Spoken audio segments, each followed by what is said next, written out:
മനസ്സിനകത്ത് ലൈഫിൽ വളരെ ഇമ്പോർട്ടൻ്റ് ആയിട്ടുള്ള ഫേവറേറ്റ് ആയിട്ടുള്ള ഒരു പേഴ്സണെ മനസ്സിനകത്തൊന്ന് ഫോക്കസ് ചെയ്യാം. അങ്ങനെ ഒരു പേഴ്സൺ ഉണ്ടോ?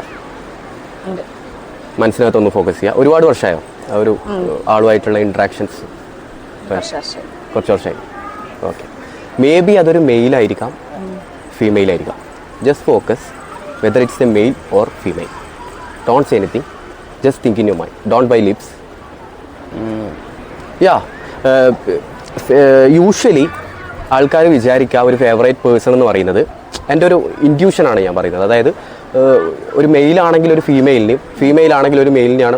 മേ ബി അതിലൊരു എന്തോ ഒരു ഇമോഷണലി കണക്റ്റഡ് ആവുന്ന, അത്യാവശ്യം ആ ഒരു ഇമോഷണലി അത് മനസ്സിലാക്കാൻ പറ്റുന്ന തരത്തിലുള്ള ഒരു സൈക്കോളജിക്കൽ ഫാക്ടർ അങ്ങനെ എന്തെങ്കിലും വർക്ക് ചെയ്യുന്നതും ഉണ്ടാവാം. ഓപ്പോസിറ്റ് ആയിട്ടുള്ള ജെൻഡറിനെ മനസ്സിനകത്ത് ഫോക്കസ് ചെയ്യുന്നത്.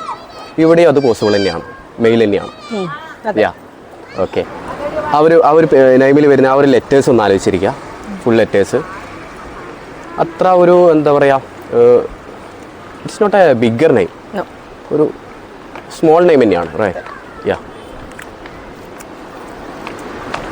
1 by 1 ആയിട്ടൊന്ന് ഓരോന്ന് മനസ്സിലകത്തൊന്ന് ഫോക്കസ് ചെയ്യുക. ഒന്ന് കണ്ണെടുക്കാം, ഒന്ന് കണ്ണെടുച്ചോ. Think of the first letter മാത്രം ക്ലിയർലി. എന്താണ് ഫസ്റ്റ് ലെറ്റർ? എന്താണ്? എസ് ആണ്. Okay. Second letter, think of the second letter. It's a vowel letter. Yeah. Third letter. Next letter. ഓരോന്നായിട്ട് ചിന്തിച്ചു. ഒന്നുകൂടി സ്റ്റാർട്ട് ടു എൻഡ് വരെ ഓരോ ലെറ്റർ ആയിട്ട് ഒന്ന് തിങ്ക് ചെയ്യാവോ? ഓരോന്നായിട്ട്.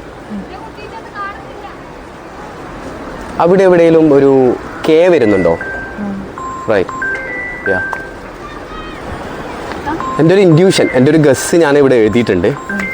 മേ ബി അതൊരു ശരിയായിരിക്കാം, തെറ്റായിരിക്കാം. ചെറിയ എന്തെങ്കിലും ഒരു പ്രൊനൗൺസിയേഷൻ്റെ ഡിഫറൻറ്റോ മേ ബി അത് ഉണ്ടായേക്കാം. ഫോർ ദ ഫസ്റ്റ് ടൈം എന്തായിരുന്നു ആ മനസ്സിൽ വിചാരിച്ച ആ ഒരു വ്യക്തിയുടെ പേര്? ഞാൻ നൈസ് ആൻഡ് ക്ലിയർ വോയിസിൽ ഒന്ന് പറയാമോ? സാബിക്. ചെറിയൊരു mistake.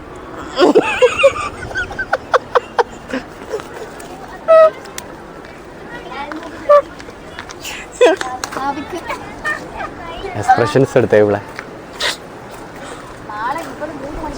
This is for you. You can keep it as a souvenir, as a gift, as a memory. Thank you.